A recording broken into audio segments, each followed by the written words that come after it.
morning everyone. I hope all of you are fine.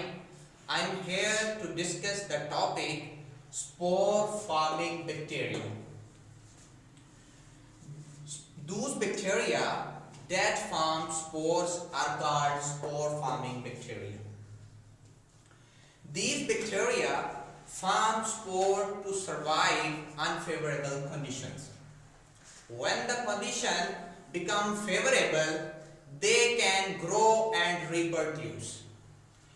These spores are also referred to as endospores. Endospores are the dormant form of the vegetative bacteria. Dormant form of the vegetative bacteria that are highly resistant to physical and chemical influence. Spore forming bacteria can be categorized into two types. The first is aerobic and the second one is anaerobic. Aerobic mean those bacteria that require oxygen to grow and reproduce are included in the aerobic. And those bacteria that don't require oxygen, they included in anaerobic.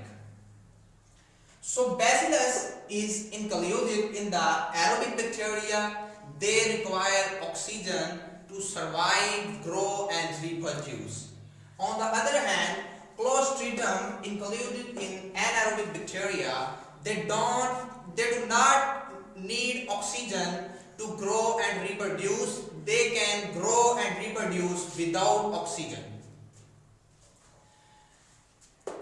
Let I explain bacillus. So bacillus was firstly discovered by Robert Koch in 1882. Now I explain the general characteristic of bacillus. All of you know bacillus are the rod-shaped bacteria. They are very motile. They have peritrachous flagella. Peritrachous means they have flagella around the whole body. They have flagella on the foreside of the body. Bacillus cause opportunistic disease. They cause opportunistic disease. Opportunistic disease means when the immunity is suppressed, they cause disease in the normal person. Bacillus can tolerate so much salt concentration. They can tolerate the salt concentration from 2% NaCl to 25% NaCl. They also tolerate very high temperature. They can tolerate temperature from less than 2 Celsius to more than 75 Celsius. Form spore that are heat resistant. They are found everywhere in water, soil, air and dust. So they are called ubiquitous. Ubiquitous means they are found everywhere: water, air, dust and soil. Now I explain the transmission of bacillus in human and in animal, because bacillus cause disease in human and animal as well. In human, bacillus can enter by contact with animals and their products. Bacillus can also cause disease in animal. They enter in the animal by the mouth and GIT. GIT means gastrointestinal tract. There are three ways of transmission of bacillus anthrax in human. Firstly, bacillus anthrax can enter into the human by mucous membrane. Through mucous membrane, they can enter into the human. When they enter through the mucous membrane, then it is called gastrointestinal anthrax. We also inhale the spores through mouth and nose.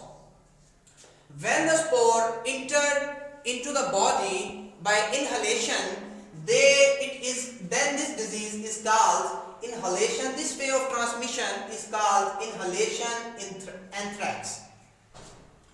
Bacillus anthrax can also enter into the body through injured skin. When they enter through the injured skin, then it is called cutaneous anthrax. Now I explain the classification of bacillus. According to the classification, domain bacteria, kingdom of bacillus is eubacteria, division is firmicutes, class is bacilli, order is bacillales, family Bacillaceae, and genus is Bacillus. There are more than 200 species of Bacillus and more than 37 genera. Now I explain the virulence factor of Bacillus.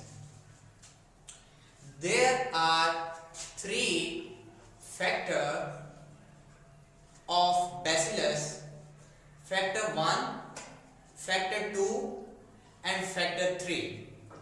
Factor 1 is protective factor and factor 2 is edema factor and the factor 3 is lethal factor.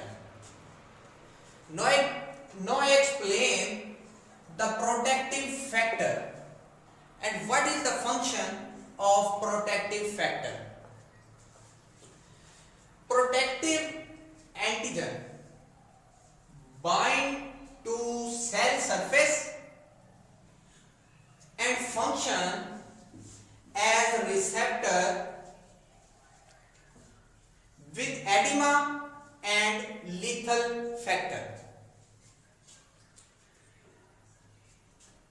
Edema factor is an adenylate cyclase with protective factor. It forms a toxin known as edema toxin.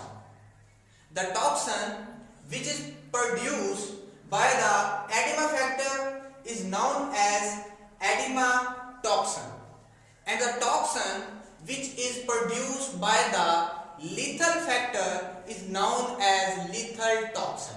And the third factor, virulence factor of Bacillus, is lethal factor. Lethal factor plus protective factor form lethal toxin. Lethal toxin is a major virulence factor that causes the death of animal and human.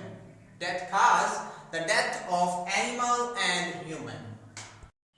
Now I am going to explain the laboratory characteristic of Bacillus.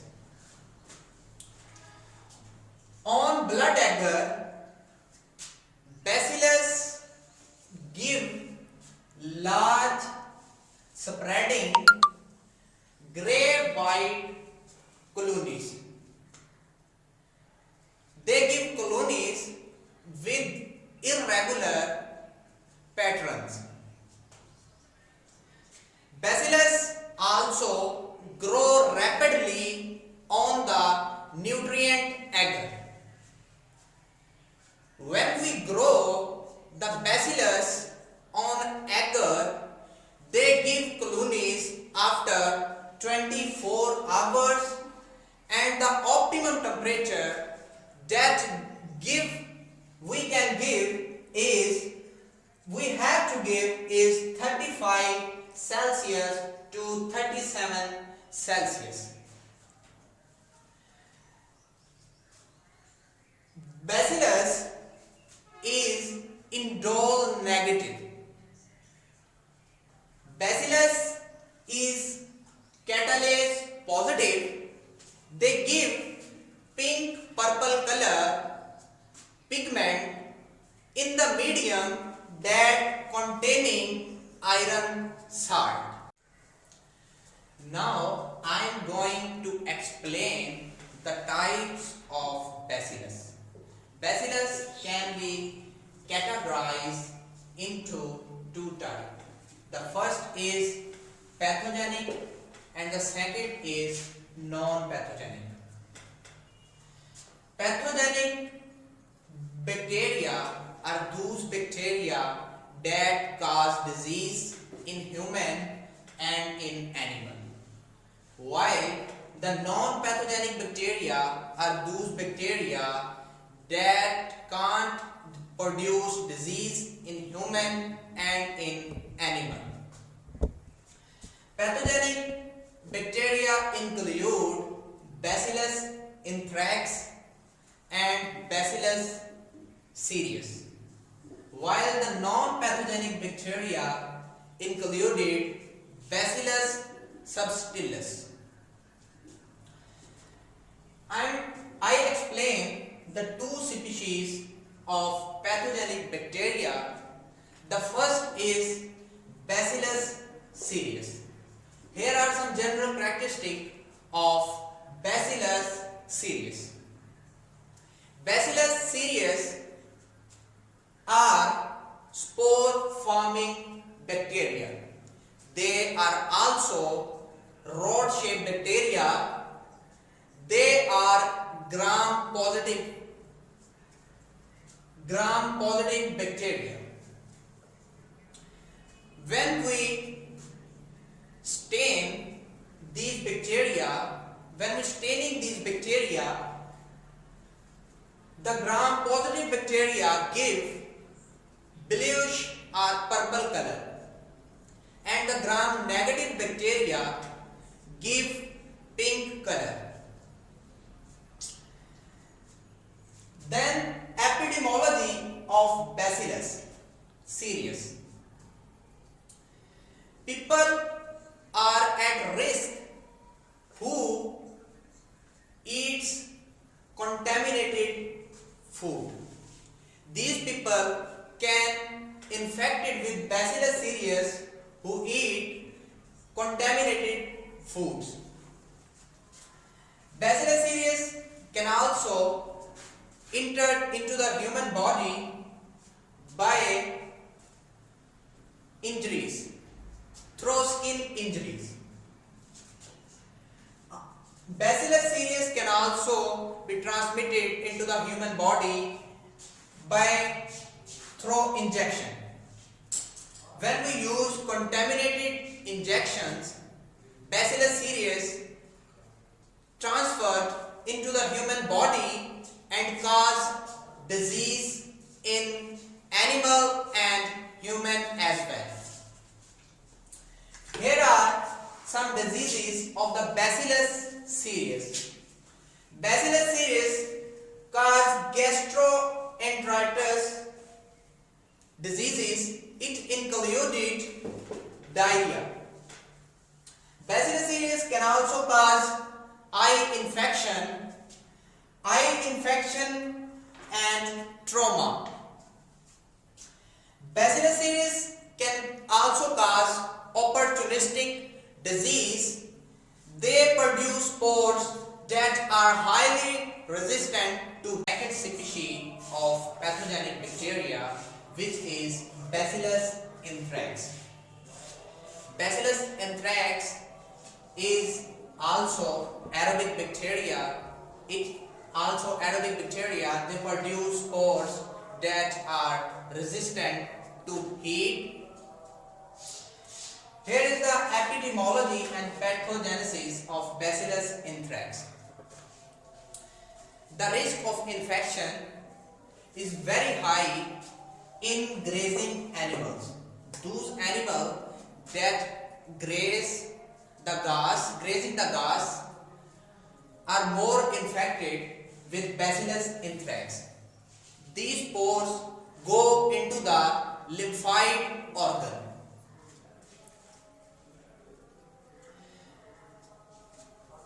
It can cause death due to shock and renal failure. There are two forms of epidemiology and pathogenesis of Bacillus anthrax. The first is acute and the second one is pre-acute. In acute, the death occurs after 1 to 2 hours without showing symptoms. In pre-acute, the death occurs after 48 hours and showing symptoms. Here are some symptoms that are shown in pre-acute disease. The first is bleeding from natural orifices, bleeding from nose, bleeding from nostril and bleeding from mouth. The second is absence of rigor mortis. And the third symptom is splenomegaly. Splenomegaly is the enlargement of spleen.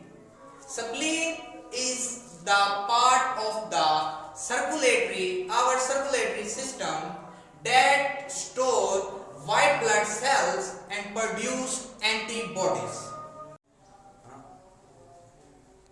I know many questions arises in your mind. I answered all of these questions in the class. Thank you so much for listening my lecture.